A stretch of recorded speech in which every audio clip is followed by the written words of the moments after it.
बुद्धिज्ममा सम्मा आजीवा भन्ने एउटा च्याप्टर छ। त्यो भनेको के त भने मैले पैसा कमाउनु त पर्यो। संसारमा दुई चिज प्रमुख रहन्छ, एउटा भित्रको लागि शान्ति र बाहिरको लागि सम्पत्ति। त्यो दुई चिज पायो भने अरू केही चिज पनि पाउनु पर्दैन। किनकि सम्पत्ति आयो भने सबै कुरा बाहिरको आइहाल्यो, सम्पत्तिबाट सबै कुरा किन्न मिल्यो। अब भित्रको लागि शान्ति आयो भने अरू चिजको आवश्यकतै पर्दैन। किनकि मान्छेले जे गर्छ शान्ति आनन्दको लागि गर्ने हो। त्यसकारण भित्रको लागि शान्ति र बाहिरको लागि सम्पत्ति, त्यस बीचमा अरू सबै कुरा टानिन्छ। त्यहाँ यी सबै मान्छेहरू जुन छन् नि समाजमा, शक्तिमा गइसकेपछि राजनेताहरू भनौँ या व्यापारीहरू भनौँ, एउटा लेभलमा गइसकेपछि उनीहरू चाहिँ ओभरटेकन बाई इगो हुन्छ। त्यही इगोप्रति बोध भइरहनु नै त साधना हो। मेरो इगो छैन भन्ने होइन कि मलाई इगोले प्ले कहाँ गरिरहेको छ भनेर बोध भयो भने म त्यसबाट छलेर अगाडि आउँछु। होइन मलाई इगोै छैन भने चाहिँ मैले त्यस्तो गल्ती गरेकै छैन भन्छु सिधै। तपाईँको पर्सनल कुरा गरौँ, तपाईँ के कुरामा अहिले अल्झिरहनु भएको? मैले त्यही हो, अब बिजनेसमै राम्रो गरेर होइन, अब बिजनेसलाई नै अगाडि बढाएर अनि त्यहाँबाट इन्कम भएको चाहिँ हरेक कुरा चाहिँ अब मानव सेवामा चाहिँ योगदान आफ्नो तर्फबाट कसरी गर्ने त्यो चाहिँ अब एउटा छ। अब यसमा चाहिँ सिरियसली नै सोच्नुपर्छ। जस्तै मानव सेवाको कुरा गर्नुभयो नि, हजुर, हामी पहिल्यै क्लियर के हुनुपर्छ त भन्नाले हामी चुपचाप पनि बस्नु हुँदैन, चुपचाप पनि बस्नु भएन। चुपचाप बस्यो भने प्रगति नै हुँदैन।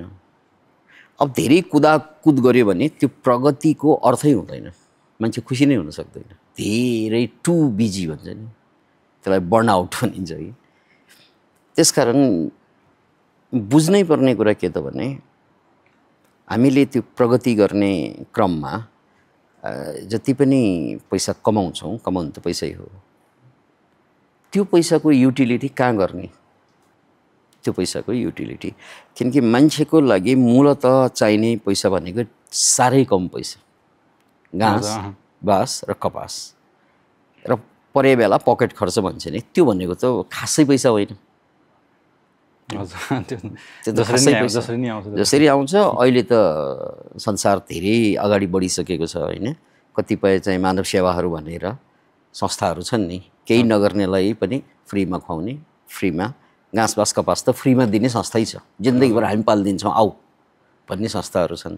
त्यसकारण अहिले खानपान भनेको त ठुलो चुनौती नै होइन। हजुर, पहिलाको जेनेरेसनमा थियो त्यो, र अहिलेको जेनेरेसनमा त्यो होइन।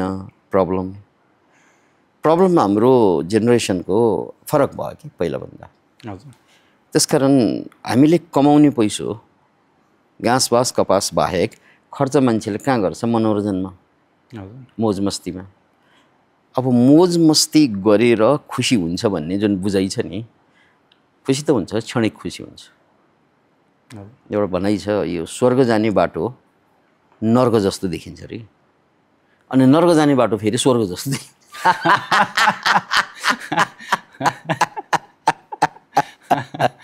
एकजना विद्वानको भनाइ हो।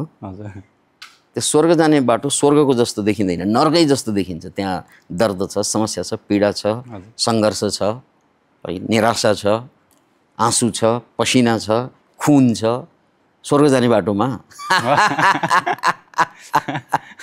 अनि नर्क जाने बाटोमा फेरि ओहो दुध छ, दही छ, मलाई छ, रसभरी छ, लास्टमा पुग्ने सबै कुरा सबै त्यहाँ बाटोमा।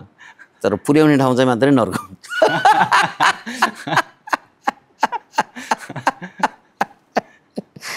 त्यसैले बाटो रोज्दाखेरि जहिले पनि त्यो गाह्रो बाटो नै रोज्ने हो। सजिलो र गाह्रोमा रोज्नु पर्यो भने जसले गाह्रो रोज्छ अहिले ऊ पछि चाहिँ सजिलोमा पुग्छ। जसले चाहिँ सजिलो पहिलो रोज्छ उसको कोटा पहिल्यै सकिन्छ र पछि लाइफ एन्ड अप हुन्छ गाह्रोमा। अहिले गाह्रो त खप्न सक्छ नि, अहिले त उमेर छ, जति पनि झेल्न सक्छौँ। पछि त बुढेसकालमा त्यो गाह्रो पनि झेल्नै सक्दैन। त्यसकारण स्वर्ग तपाईँलाई पछि बचाइराख्नुपर्छ। नर्क त अहिले झेल्ने हो, किनकि नर्क झेल्ने ताकत छ नि अहिले। अधिकांश मान्छेले के गर्छ भएको बेला चाहिँ नर्क हो, ताकत भएको बेलामा ऊ स्वर्ग भोगेर बस्छ, ताकत नभएको बेला नर्कमा पुग्छ। त्यो बेला त उसले नर्क झेल्न सक्दैन। उसलाई त सानो तिनो चिजले पनि दुःख दिन थाल्छ नि। पछि एक चम्चा चिनी खायो भने डायबिटिज बढ्छ 40 वर्ष नागेपछि। त्योभन्दा अगाडि त चिनीका जलेबी पुरी जलेबी है अब के छ नि कोल्ड ड्रिङ्क्स आदि इत्यादि गुलिया सबै कुरामा गुलियो हुन्छ नि केक पेस्ट्री सबै खाएर पनि खै मलाई केही हुँदैन भन्ने उमेर छ नि 40 भन्दा मुनि तर त्यसपछि तपाईँलाई एउटा केक खाँदा पनि डायबिटिज सुगर स्वाटै बढ्छ सुगर border लाइनमा आइसकेपछि गुलियो बढ्यो कि सुगर बढ्छ अब सुगर बढ्यो भने जिन्दगीभर तपाईँ कमजोर हुन्छ फिजिकली पनि मेन्टली पनि राइट भनेको मतलब अहिले हामीले दुःख गर्न सक्यौँ भने दुःख रोज्न सक्यौँ भने दुःख हाम्रो लागि प्रब्लम हुँदैन अहिले किनकि वी हेभ स्ट्रेङ्थ हैन तर दुःख त प्रब्लम पछि हुन्छ किनकि त्यो बेला स्ट्रेङ्थै हुँदैन तर अधिकांश मान्छेले के गरिदियो अगाडि नै उनले सजिलो कुरा रोज्यो पछि त उसको शरीर कमजोर हुन्छ मन कमजोर हुन्छ त्यसपछि उसले गाह्रो कुरासँग निर्वाह गर्न सक्दैन अनि पछिको जीवन गाह्रो हुँदै जान्छ हैन त्यसैले पहिल्यै हामीले कमाएको पैसो कहाँ खर्च गर्ने त भन्दा यो पैसो मेरो लागि त कम भए पुग्यो एकजना मान्छेलाई खानलाई या एउटा परिवार पाल्नलाई या मेरो छोरालाई या छोरीलाई चाहिँ पढाउनलाई कति पो पैसा चाहिन्छ र अरबौँ त चाहिँदैन करोडौँ करोड पनि त चाहिँदैन तर कमाउने त हामीले अहिले द्वार त करोडौँ होइन खर्बौँ कमाउन सक्ने द्वार खुलेको छ 21st सेन्चुरीमा यो शताब्दीमा जति पैसा कमाउन सजिलो शताब्दी कहिले पनि थिएन कहिले पनि थिएन किनभने अहिले तपाईँले बिजनेस गर्ने हो भने संसारभरको द्वार खुल्छ तपाईँले तपाईँ बिजनेसम्यान बन्नुभयो भने संसारले तपाईँलाई रोक्नै सक्दैन अमेरिका होस् या मनाको होस् या युरोप होस् तर तपाईँ घुम्न जाने भन्यो भने कसैले भिजै दिँदैन तपाईँलाई बिजनेस गर्ने भन्नुहोस् सबैले भिजा दिन्छ त्यसकारण अमेरिकनहरूले हामीलाई भिजा दिएन भनेर पीडित हुन्छ नि मान्छेहरू युरोपियनहरूले हामीलाई भिजा दिँदैन इभन अस्ट्रेलियाले दिँदैन विकसित मुलुकले हामीलाई भिजै दिँदैन भन्ने पीडा छ नि भिजा किन नदिएको त भन्नाले हामी बिजनेसम्यान नभएको कारणले गर्दा यदि हामीले बिजनेसलाई आफ्नो जीवनशैली बनाइदिएको भए उनीहरू बाध्य हुन्छन् किनकि अहिले वर्ल्ड ट्रेड युनियन जुन छ नि त्यो बनेको छ हैन अनि संसारभरका मान्छेले बिजनेस गर्न सक्ने कुनै पनि देशमा गर्न सक्ने यदि इच्छा छ भने कुनै पनि देशमा गएर बिजनेस गर्न सक्ने भन्ने जुन प्रावधान बन्यो नि पछिल्लो समयमा त्योभन्दा धेरै अगाडि थिएन त्यो चाइना त पहिला पनि धेरै सामान बनाउँथ्यो नि तर चाइना धनी नै थिएन आजभन्दा 40-50 वर्ष अगाडि कहाँ थियो चाइना यो शक्तिमा त थिएन भारत चाइना उस्तै थियो हजुर चाइनिज माल त पनि उस्तै जीडीपी पनि त्यस्तै थियो अहिले त कता हो चाइना है किन पुग्यो त भन्नाले त्यही यो ट्रेड वर्ल्ड ट्रेड जुन बन्यो नि त्यसपछि न उनले व्यापार गर्न सकेको संसारभरमा त्यसकारण अहिले अरबौँ होइन खर्बौँ कमाउन सक्ने द्वार सबैको लागि देशको हिसाबले पनि अनि यो हाम्रो व्यक्तिको हिसाबले पनि खुलेको छ तर यो बेला पनि मान्छेहरूको चेट चाहिँ खुलेको छैन सबैको त्यसकारण अझै पनि ऊ चाहिँ नोकरी गर्न खोज्छ हजुर त्यो पनि गभर्मेन्टको नोकरी जिन्दगीभर सुरक्षित रहन खोज्छ नि त्यो अन्डाभित्रको सुरक्षा चरा बचेर हजुर है चिचाई भन्छ हिन्दीमा त्यो भित्रको चाहिँ बचेरो जुन छ अन्डाभित्रको त्यो त अन्डाभित्र त सुरक्षितै हो नि समस्या त बाहिर आएपछि हो होइन चराको मात्र होइन मान्छेको पनि हामी आमाको गर्भभित्र छँदा केही गर्नु पर्दैन मुखै चलाउनु पर्छ खानै पर्दैन होइन केही खानै पर्दैन केही गर्नु पर्दैन किनकि त्यो सालनालबाट चाहिँ हामीले पोषण पाइरहेको हुन्छ हामी हिँड्नै पर्दैन हामी विभिन्न ठाउँमा पुगिरहेका हुन्छौँ आमाको खुट्टाबाट हामी हिँड्नु पर्दैन आमा हिँड्नुहुन्छ हामी खान पर्दैन आमा खानुहुन्छ होइन त हजुर हामीले कमाउनु पर्दैन बाउले कमाउनुहुन्छ केही गर्नु पर्दैन नि त्यो जति सुरक्षित ठाउँ त केही पनि छैन नि तर त्यो सुरक्षाभित्र जिन्दगी हुँदैन सुरक्षा मात्रै हुन्छ सुरक्षा त छ ऊ बच्छ तर त्यहाँ जिन्दगी हुँदैन यानी अर्को शब्दमा भन्नुपर्दा त्यहाँ जीवन्त हुन्छ तर जीवन्त हुँदैन, भाइब्रेन्ट लाइफ हुँदैन नि। त्यसकारण घरबाट बाहिर आउन साथ बच्चा रुनुको कारण त्यो सबै सुविधा उसले भोगेको छ नि, त्यो गुमाएको कारणले रुन्छ ऊ, च्या च्या ल बर्बाद सबै सक्यो। त्यो न्यानोपन छैन अब आमाको गर्भमा, होइन? त्यो चाहिँ खाना अवश्यतै आउँदैन, आफूले मेन मुख जलाउनु पर्ने भयो, पछि त हात गोडा पनि चलाउनु पर्ने हुन्छ, होइन? त्यो जुन आनन्दमा बसेको हुन्छ त्यो आनन्द गुमाएको कारणले पीडा हुन्छ उसलाई बाहिर आउँदा। त्यसलाई बर्थडे ट्रमा पनि भनिन्छ, किनकि जुन प्यासेजबाट बाहिर आउँछ नि, भेजिनल प्यासेजबाट, त्यहाँ पनि बहुत सङ्घर्षका साथ आउँछ। आमालाई पनि त्यत्तिकै कष्ट, बच्चालाई पनि त्यत्तिकै कष्ट। त्यो कष्ट पार गरेर ऊ संसारमा आउँछ, होइन? त्यसकारण बच्चाहरूलाई बर्थ ट्रमा भन्छ कि, त्यसलाई केही हदसम्म ट्रमा हुन्छ नै नयाँ संसारमा। तर त्यही ट्रमाबाट गुज्रिएर बिस्तार बिस्तारै त फुल्ली ग्रोन अप मान्छे हुने हो। हामी बनेको त्यसरी नै हो। त्यसैबाट सिक्नुपर्छ कि जिन्दगी भनेको सुरक्षामा जिन्दगी हुँदैन, सङ्घर्षमा जिन्दगी हुन्छ। अनि सङ्घर्ष सुरुमा मिठो हुँदैन, सङ्घर्ष सुरुमा तितो हुन्छ, त्यसकारण मान्छे सङ्घर्ष गर्दैन।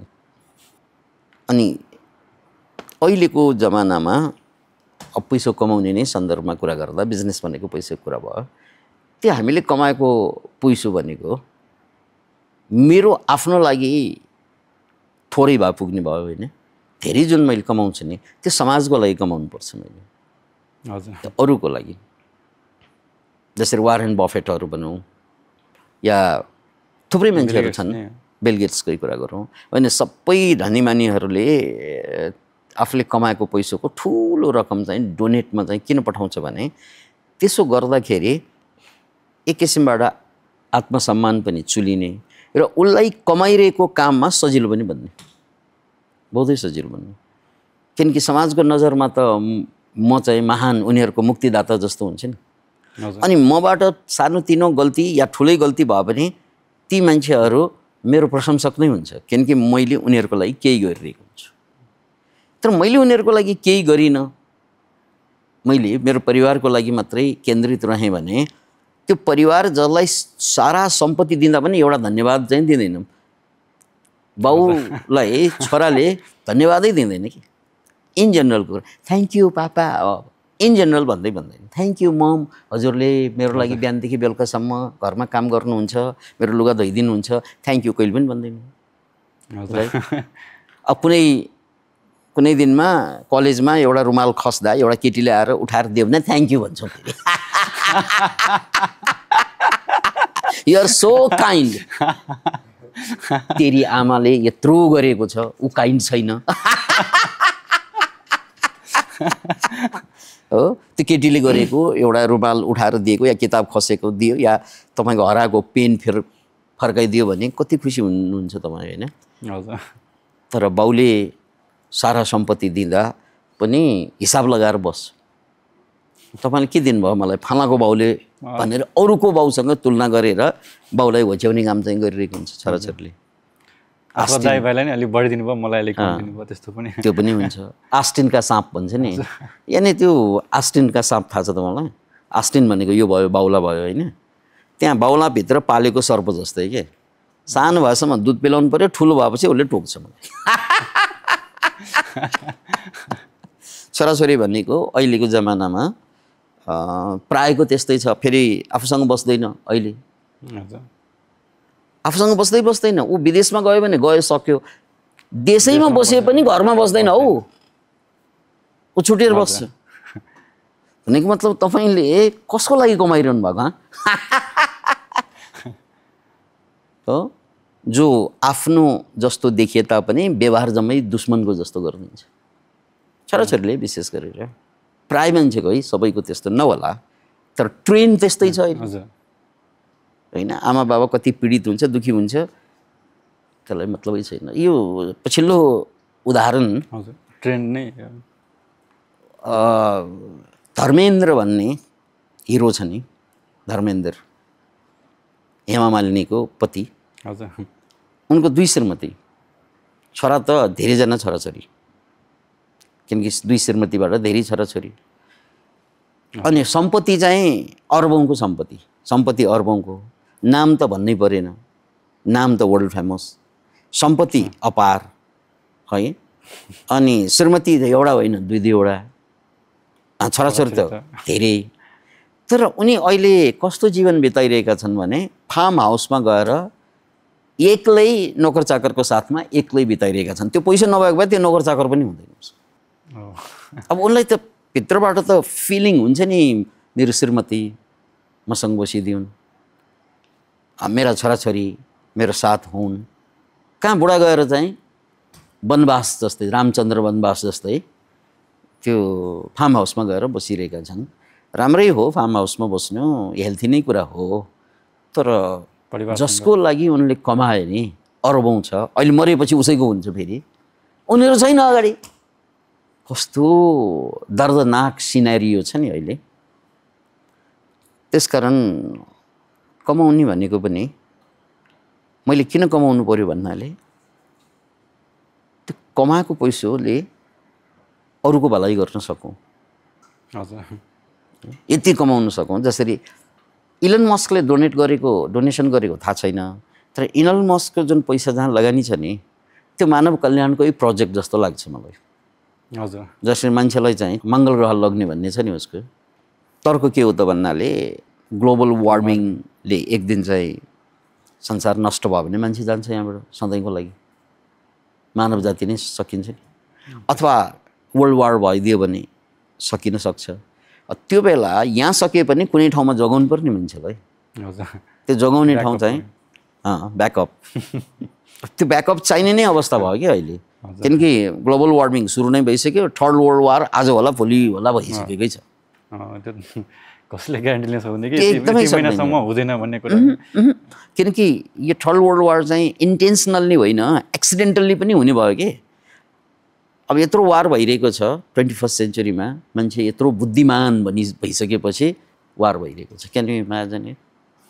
अनि यो वार भएर बाई मिस्टेक या बाध्यतावश एउटाले चाहिँ न्युक छोडिदियो भने, एउटाले छोड्यो भने अटोमेटिकल्ली जहाँ उसले टार्गेट गरेको हो त्यो देशको न्युक पनि अटोमेटिकली अर्को देशलाई टार्गेट गर्छ। अनि यसरी चाहिँ त्यो तिहारमा आकाशमा हेर्थ्यौँ नि हामीहरू, त्यहाँबाट एउटा आउँछ, त्यहाँबाट एउटा आउँछ, त्यहाँबाट एउटा आउँछ है, रकेटहरू हुन्छ नि तिहारमा त यो रमाइलो गर्ने रकेट। एउटा न्युक छुट्यो भने आकाशभरि त्यो डेडली चाहिँ न्युक्सहरू त्यसरी नै पड्किन्छ। त्यसरी त मान्छे सकिन्छ। त्यो अवस्थामा हामी पुगिसक्यौँ कि, पुगि नै सक्यौँ। मात्र अब कुन बेला भन्ने मात्रै थाहा छैन। अब भुइँचालोको जोखिम त्यत्तिकै छ।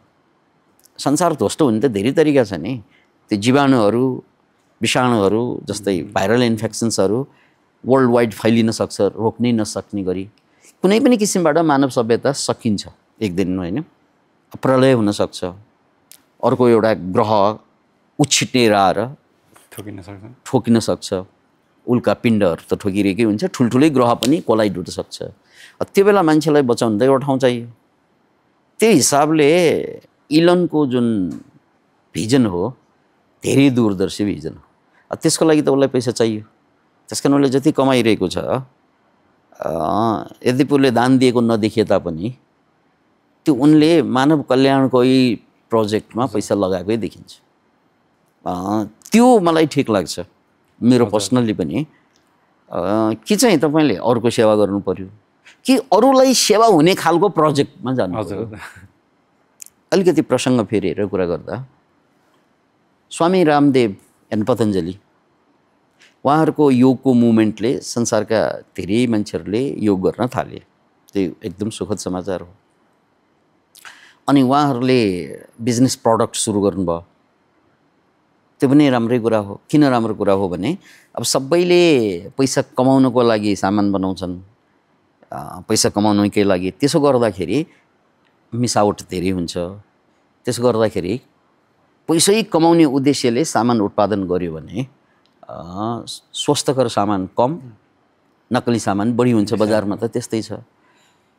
त्यसकारण उहाँहरूले जुन काम गर्नुभयो त्यो काम एक किसिमबाट मानव सेवा नै हो। त्यो तर पछिल्लो समयमा समस्या के आयो त भन्नाले त्यो पतञ्जली प्रडक्टहरूमा पनि अस्वस्थकर चिजहरू मिसाउँछन् त्यसमा। जसरी चाहिँ प्रिजर्भेटिभ्स गभर्मेन्टले एलाउ गरेकै हो, प्रिजर्भेटिभ्स, कलर अनि त्यस्तै फ्लेभर, यो सिन्थेटिक कुराहरू मिसाइयो भने हेर्दा त राम्रो हुन्छ तर स्वास्थ्य ध्वस्त पार्छ।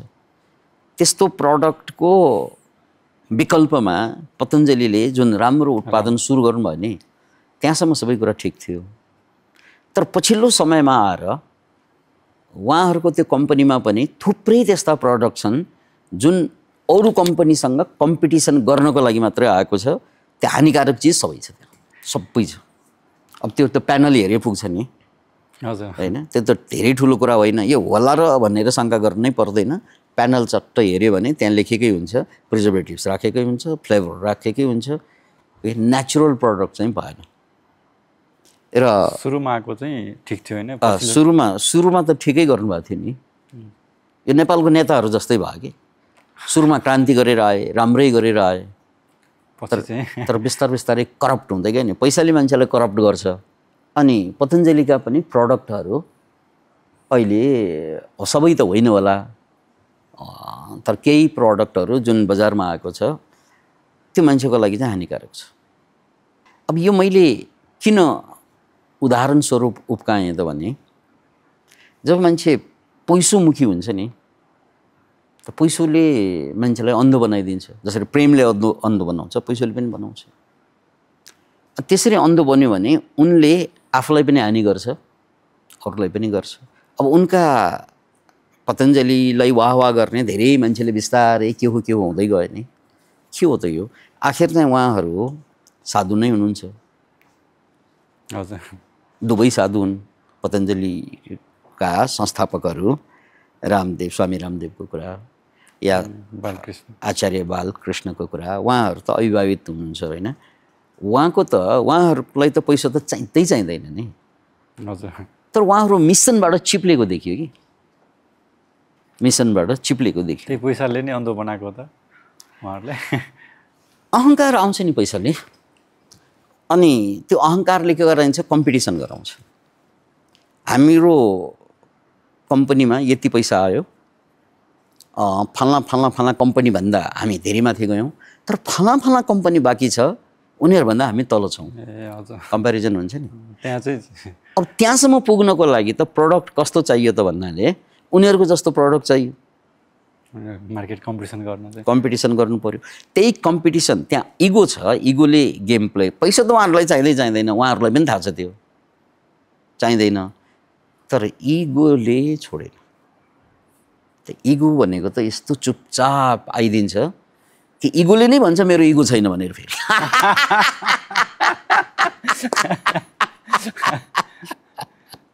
सबभन्दा ठुलो इगो नै के हो भने मलाई इगो छैन भन्नु नै सबभन्दा ठुलो इगो हुन्छ। तपाईँ इगोइस्ट मात्र होइन कि बेहोसमा पनि रहेछ कि आफ्नो इगो नै थाहा छैन। त्यो इगोको कारणले गर्दा अनि यस्ता चाहिँ गडबडी चाहिँ सुरु हुन थाल्छ। नत्र भने जसरी काम भयो त्यो एक किसिमबाट विकल्प नै हो नि त्यो। यानि बजारमा जुन पाइएका प्रडक्टहरू छन् सबै बिजनेस प्रडक्ट छ, स्वास्थ्यको लागि हानिकारक छ। पतञ्जलीले चाहिँ हानि रहित चिज चाहिँ नेचुरल चिज ल्याएको छ भन्नु त सबैको लागि काम लाग्ने कुरा हो नि। तर अब त्यसो भन्ने मान्छेहरू पनि प्रश्न उठाउन थालेछ यो इगोको कारणले गर्दा। यस्तो हुन्छ इगोले। रावणलाई यत्रो ठुलो तपस्वी हो नि, तर अन्ततः त्यही इगोको कारणले रावणको वध भयो होइन। कंसकै त्यही कुरा हो। यी सबै मान्छेहरू जुन छन् नि समाजमा शक्तिमा गइसकेपछि, राजनेताहरू भनौँ या व्यापारीहरू भनौँ, एउटा लेभलमा गइसकेपछि उनीहरू चाहिँ ओभरटेकन बाई इगो हुन्छ। त्यही इगोप्रति बोध भइरहनु नै त साधना हो। मेरो इगो छैन भन्ने होइन कि मलाई इगोले प्ले कहाँ गरिरहेको छ भनेर बोध भयो भने म त्यसबाट छलेर अगाडि आउँछु। होइन मलाई इगोै छैन भने चाहिँ अब हाम्रा नेताहरू, प्रधानमन्त्रीहरू, मन्त्रीहरू नाम त नलिउँ, उहाँहरूलाई इन्टरभ्यू लिएको हेर्दाखेरि मैले त्यस्तो गल्ती गरेकै छैन भन्छु सिधै। इगो नै त्यो इगो भनेको कस्तो चिज भन्नाले इगोले दुनियाँ देख्छ, इगोले आफूलाई देख्दैन, फेरि आफ्नो गल्ती र आफ्नो देख्दैन। त्यसैको परिणाम अनि ठुल्ठुलो परिवर्तन, ठुल्ठुलो सत्ताच्युत पतन भोग्नुपर्ने हुन्छ त्यो इगो नदेख्नुको कारणले गर्दा। त्यसकारण यो पैसो कमाउने क्रममा जुन पैसा मात्रै बढ्दैन, इगो पनि बढ्छ। त्यसमा पनि बोध चाहिँ हुनुपर्छ। साधना चाहिँ त्यो साधना। इभन इलन मस्ककै केस कुरा गर्दा इलन मस्कको इगोले पनि बार बार धोका खाएको छ नि। इलन मस्कलाई त्यो एक किसिमको जुन इगो चढेको छ नि, जसको कारणले गर्दा उनले पनि बारम्बार प्रताडना खपेको हुन्छ। त्यही इगोको कारणले त श्रीमतीहरूसँग डिभोर्स गर्नुपर्ने। इगो अनि इमोसन पनि कन्ट्रोल गर्न सकेको। त्यही इमोसन भन्दा पनि डेफ्टमा इगो हुन्छ कि। इमोसन त बाहिर आउने चिज भयो, इगो त बाहिर पनि आउँदैन। इमोसन त तपाईँ चाहिँ रिसाएपछि थाहा भइहाल्छ होइन, अथवा तपाईँ प्रेममा पर्दा थाहा हुन्छ। इगो त एकदम शान्त शालीन जस्तो हुन्छ, म इगोइस्ट हुँदै होइन भन्ने लागिरहेको हुन्छ, तै पनि भइरहेको हुन्छ। त्यस कारण इगो धेरै सूक्ष्म छ। त्यसलाई पैसो सफलताले झन् बढी बढाइदिन्छ, झन् बेहोस बनाइदिन्छ मान्छे। अनि त्यसको चाहिँ अब न्यूनीकरण गर्ने चाहिँ त्यो बोध, अवेरनेस, साधना। त्यसको एउटा पाटो त साधना नै हो। अहिले 21st सेन्चुरीको लागि यो इनलाइटेन मिलिनियर भन्ने एउटा किताब छ, सुन्नुभएको छ छैन? त्यो किताब अहिले तुरन्तै चाहिँ नेटमा सर्च गर्नुहोस् है, इनलाइटेन्ड मिलिनियर। हाम्रो 21st सेन्चुरीमा कस्तो चाहिँ मिलिनियर चाहियो भने they should be enlightened as well. भनेको मतलब प्रबुद्ध, सजग त्यस्ता मिलिनियर भइदियो भने उनीहरूले अरूलाई सिद्ध्याएर पैसा कमाउँदैन, कमाउनु पनि परेन। अरूको भलाइको लागि उनले गरेको उत्पादन, आम्दानी, जे भनौँ त्यो अरूको लागि पनि खर्च हुने, त्यो खर्च डाइरेक्ट नभए पनि अरूको कल्याण जहाँ जहाँ हुन्छ त्यहाँ मात्रै लगानी गर्ने। बुद्धिज्ममा सम्मा आजीवा भन्ने एउटा च्याप्टर छ आर्य अष्टाङ्गिक मार्गमा। त्यो भनेको के त भने मैले पैसा कमाउनु त पर्यो, संसारमा दुई चिज प्रमुख रहन्छ, एउटा भित्रको लागि शान्ति र बाहिरको लागि सम्पत्ति। त्यो दुई चिज पायो भने अरू केही चिज पनि पाउनु पर्दैन। किनकि सम्पत्ति आयो भने सबै कुरा बाहिरको आइहाल्यो, सम्पत्तिबाट सबै कुरा किन्न मिल्यो। अब भित्रको लागि शान्ति आयो भने अरू चिजको आवश्यकतै पर्दैन, किनकि मान्छेले जे गर्छ शान्ति आनन्दको लागि गर्ने हो। त्यस कारण भित्रको लागि शान्ति र बाहिरको लागि सम्पत्ति, त्यस बिचमा अरू सबै कुरा टानिन्छ त्यहाँ अटोमेटिकल्ली। अनि त्यो सम्यक आजीविका जुन आर्य अष्टाङ्गिक मार्गको कसरी दुःखबाट मुक्त हुने भन्ने 8वटा मार्गमा एउटा मार्ग, मान्छेले संसारमा बस्दा त पैसा कमाउनु पर्छ कि जोगी भन्नु पर्यो, सन्यासी हुनु पर्यो, उनीहरूले त कमाउँदैन। तर सामान्य मान्छेले त नकमाइकन धरै छैन। त्यो कमाउँदाखेरि आजीविका सम्यक हुनु पर्यो। त्यहाँ उदाहरणहरू छ, रक्सी बेचेर कमाउनु भएन, चुरोट बेचेर कमाउनु भएन, गाँजा बेचेर कमाउनु भएन, हतियार बेचेर कमाउनु भएन। त्यो 2500 वर्ष अगाडिका उदाहरण हुन्। अहिले कुरा सूक्ष्म छ। यानि मैले गरेको बिजनेसबाट मैले यस्तो बिजनेसमा पनि हात हाल्नु हुँदैन जसबाट मलाई आम्दानी त हुन्छ तर अरूलाई घाटा हुन्छ। जसरी पतञ्जलिका केही प्रडक्टहरूले त्यही गरिरहेको छ अहिले। त्यसपछि त्यो धर्म हुँदैन, मैले कमाउनु पनि धर्म पनि त हुन्थ्यो नि, तर अब त्यो पाप बन्न जान्छ। त्यसैले बिजनेस चाहिँ को मोडालिटीमा विन विन विन थ्योरी भन्ने छ क्या, चेल triple win theory. Win win भनेको धेरैले सुनेको होला, तर ट्रिपल विन चाहिँ कमले सुन्छ। यो डबल विन त सुनेको होला। त्यही त म पनि त्यही हो। डबल विन भनेको त मैले कुनै पनि काम गर्दा मैले त फाइदा लिन्छु नै म, तर मैले फाइदा लिँदा मेरो पार्टनरले पनि फाइदा लिनै पर्छ। उसलाई घाटा पारेर मैले फाइदा लिनुलाई विन लुज थ्योरी भनिन्छ। त्यो प्रत्युत्पादक हुन्छ अन्ततः। जसरी अहिले देशमा सरकार ध्वस्त भयो नि, त्यही विन लुज थ्योरीको कारणले त हो। त्यसकारण आफैले स्वार्थी भएर कमाउन त जति पनि सकिन्छ, भ्रष्टाचार गरेर कमाउन सकिन्छ, तर त्यसरी गर्दा अरूलाई घाटा मैले पारेँ भने त्यही बेला त उसले केही गर्दैन, तर बिस्तारै ऊ पनि घाटामा धेरैजना घाटामा पऱ्यो भने तिनीहरू सबै उठेर आयो भने सक्यौँ। लस विन चाहिँ सुरुमा स्टार्टिङमा चाहिँ केही हदसम्म चाहिँ कुनै ठाउँमा चाहिँ गर्न सकिन्छ होला हैन। अब यहाँ हामीले कुरा गरिरहेको विन विन थ्योरीको कुरा गरिरहेको। विन विन भनेको मैले फाइदा व्यापार गरेर या जसरी पनि मैले फाइदा लिन्छु नि, त्यो फाइदा लिँदा तपाईँलाई घाटा पारेर फाइदा लिन पाइँदैन, मेन कुरा यो त सिम्पल। तर विन विन थ्योरी भन्दा अर्को एउटा कन्सेप्ट चाहिँ win win win triple win थ्योरीमा के छ भने तपाईँले र मैले फाइदा लिइरहँदा दुवैले फाइदा भयो, तपाईँलाई पनि फाइदा भयो, मलाई पनि फाइदा भयो हाम्रो बिजनेसमा।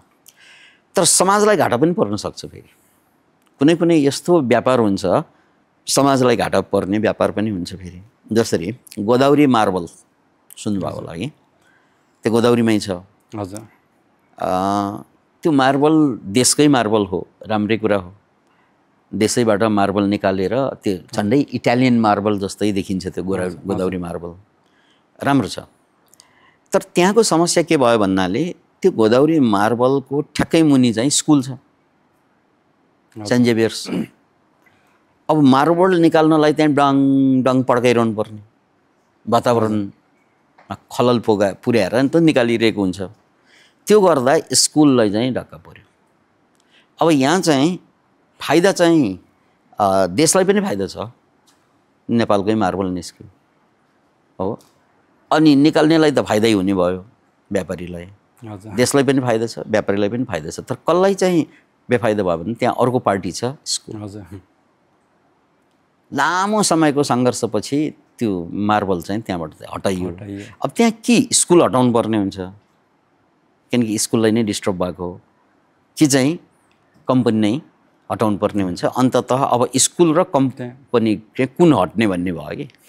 त्यहाँ अर्को पनि एउटा मैले सुनेको के भन्छ, त्यहाँ गोदावरी मार्बलकै छेउमा एउटा जुन जङ्गल थियो नि, त्यो जङ्गलमा चाहिँ एउटा यस्तो पुतली थियो होइन, जुन चाहिँ लोप हुनु के संसारबाट त्यहाँ मात्रै पाउने के, अरू संसारमा कहीँ छैन। ओके, यो नयाँ एङ्गल। अनि त्यसले गर्दा चाहिँ अब उनीहरूलाई चाहिँ अब ह्याम्पर हुने भयो भनेर पनि लोप हुने भयो पुतली भनेर, अनि आइएनजिओ वालाहरूले पनि के भन्छ एक्सन लिएको हो मैले बुझेको। अब होला प्रत्यक्ष त प्रभाव परेको स्कुललाई नै हो, त्यो पनि होला।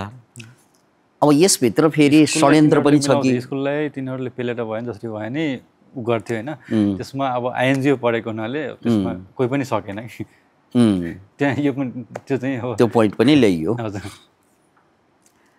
त्यसकारण कुनै पनि बिजनेस गर्दाखेरि यो तिनैवटा पक्ष, दुई पक्ष त हुने नै भयो। मैले र तपाईँले फाइदा लिइरहँदा मेरो समाजले त्यहाँ घाटा बेहोर्नु हुँदैन। यो कन्सेप्ट पनि छ। जसरी अहिले ग्लोबल वार्मिङको कुरा गरौँ, त्यो ग्लोबल वार्मिङ चाहिँ किन भएको त भन्नाले सिधै कोइला जलाएकोले भएको। अरू भनेको त सेकेन्डरी चिज भयो, सानो कुरा त फ्याक्टर अरू पनि छन्। मेन कुरा अहिले पनि यो संसारमा बिजुलीबाट भन्दा बेसी कोइलाबाट बिजुली निकाल्छन्, पानीबाट भन्दा बेसी कोइलाबाट निकालिरहेको छ अहिले पनि। न्युक्लियर एनर्जीबाट पनि निकालेको हुन्छ कतिपय देशमा, त्यो थोरै छ। त्यसका विभिन्न कारण होला, सोलर एनर्जी त थोरै छ।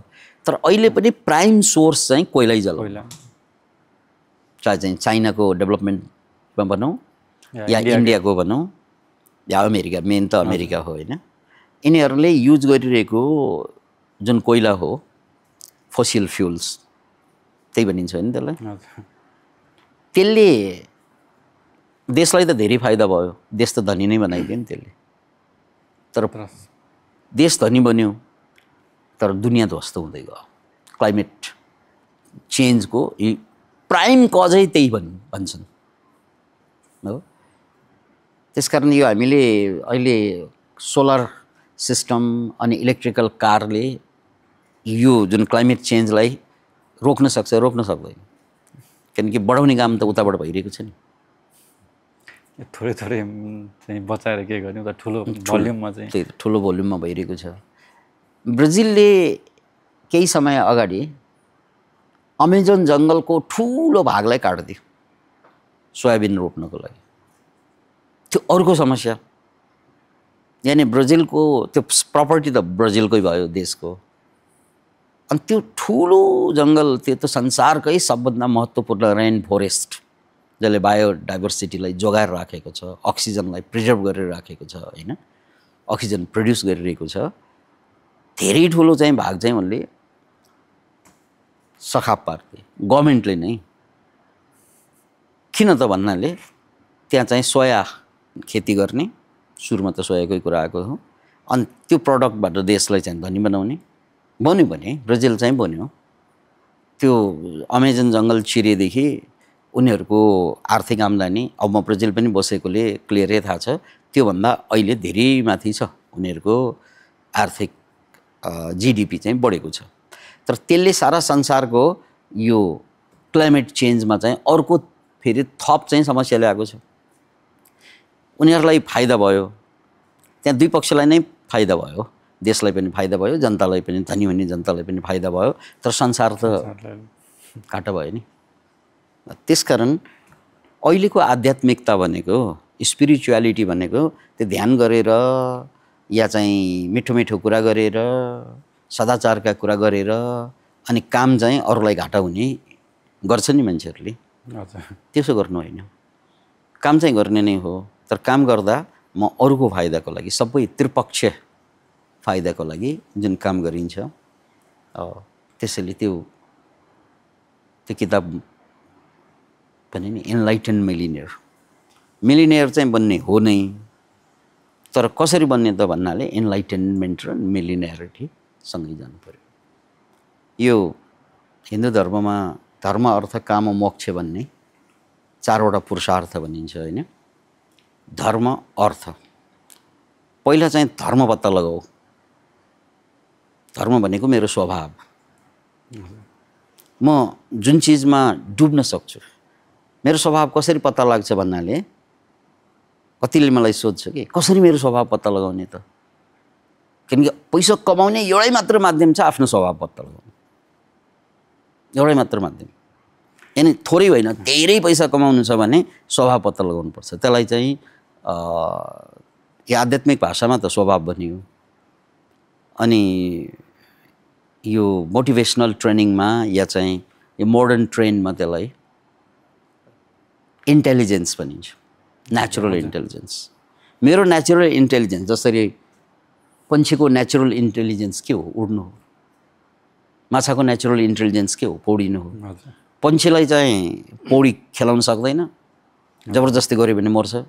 माछालाई उडाउन सक्दैन, जबरजस्ती गऱ्यो भने मर्छ। दुनियाँका प्राय मान्छे यसरी नै मर्छ। माछा भएर जन्मेकाहरूलाई उड्ने जागिर पाउँछ, अनि पन्छी भएर जन्मेकालाई पौडिने जागिर पाइरहेको हुन्छ, अनि दुवै खत्तम दुनियाँ। त्यसैलाई स्वभाव बनेको हो। स्वधर्मै मरणम श्रेय परधर्म भयावह भन्ने गीतामा जुन श्लोक छ नि, त्यो धर्म भनेको मेरो स्वभाव।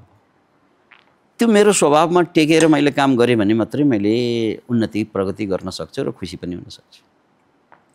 अब प्रश्न उठ्छ, अब कसरी पत्ता लगाउने त मेरो स्वधर्म? सिम्पल के त मेथड भन्नाले जुन काम तपाईँले पैसै नलिकन गर्न सक्नुहुन्छ त्यो तपाईँको स्वभाव। हामी त पैसाको लागि काम गर्छौँ नि, मलाई मन परे पनि काम गर्छौँ, मन नपरे पनि, किनकि अब पैसा चाहियो। तर मैले यस्तो चिज पत्ता लगाउनुपर्छ, ल मलाई पैसा नभए पनि हुन्छ, मलाई खाना दिए म यो गरिदिन्छु, किनकि मलाई मजा आउँछ। त्यो कामले मात्रै तपाईँलाई उठाउन सक्छ, अनि 24 घन्टा खटे पनि थकाइ नै लाग्दैन। थकाइ नै लाग्दैन। थकाइ त त्यो चिजमा लाग्छ नि जुन चिज मलाई मन पर्दैन। मन परेको चिजमा त गर्दा गर्दा शरीर थाके पनि एकछिन आराम गरे पनि फेरि फ्रेस हुन्छ। मन नपरेको कुरा गर्नु पर्यो भने एकैछिनमा चाहिँ थकान हुन्छ, विचारैले थकाइदिन्छ। त्यसकारण स्वधर्म यानी मेरो स्वभाव, धर्म, अर्थ, अनि त्यसपछि त्यो स्वभावमा टेकेर अर्थ कमाउने हो, जति पनि कमाइन्छ। अनि त्यसपछि त्यसले कामना पूर्ति गर्ने हो। जुन चिज मेरो कामना छ त्यो कामना पूर्ति गर्नलाई त धनै हो। अनि यो सबै गरिसकेपछि उद्देश्य के त भन्नाले मोक्ष। यसरी धर्म अर्थ काम मोक्ष यो चारवटा मान्छे जन्मनुको पुरुषार्थ भनिएको छ। खैर अब कुरा मैले दर्शनतिर लगेँ, मैले तपाईँको प्रब्लमतिर दोहोऱ्याउनु खोजेको थिएँ अघि, तपाईँ कहाँ अल्झिनु भएछ तपाईँले भन्नुभयो अनुसार त्यसैलाई सम्बोधन गर्न खोजेको थिएँ। हजुर। अब के हो त अब तपाईँको यो यहाँसम्म पुग्दाको साइकोलोजिकल साइकोसोसियल हर्डल के हो तपाईँको, बाधा के हो अहिलेसम्म ठम्याएको? होइन यही हो, के भन्छ अब हजुरले जुन कुरा भन्नुभयो नि यो कमाइसकेपछि चाहिँ अब यस्तो कुरामा चाहिँ युज गर्ने कि विन विन विन मा चाहिँ गर्ने, त्यही एउटा आफ्नो स्वभाव एउटा धर्म के छ आफ्नो चाहिँ त्योहरू नै ठम्याएर चाहिँ मैले यो अहिलेको चाहिँ पेसामा चाहिँ आएको हो आफूलाई लागेको अनुसार चाहिँ। अब यसमा चाहिँ मैले समस्या चाहिँ फेस गरेको के छ कि अब काम गर्न त मलाई मजा आउँछ यो काम छैन, अब एउटा चाहिँ अकाउन्टिङ पार्टहरूको कुरा छ होइन, त्यो चाहिँ अब त्यो अकाउन्टले चाहिँ हेर्ने हो, त्यहाँ चाहिँ मैले मिस्टेक गरेर आउँछु। मेरो चाहिँ त्यो स्वभाव चाहिँ छैन कसरी चाहिँ अकाउन्ट कसरी राम्रोसँग चाहिँ काम गर्न चाहिँ मजा आउने, मलाई काम ल्याउन काम जुन ठाउँसम्म चाहिन्छ होइन त्यहाँसम्म पुर्याउने काममा चाहिँ मलाई रात दिन फरकै पर्दैन। जोसँग भेट्नु पऱ्यो पनि जोसँग कुरा गर्नु पर्यो त्यो एकदम मेरो इन्ट्रेस्टकै कुरा हो। समस्या त्यहाँ मात्रै हुन्छ, त्यो अकाउन्टकै कुरा भयो।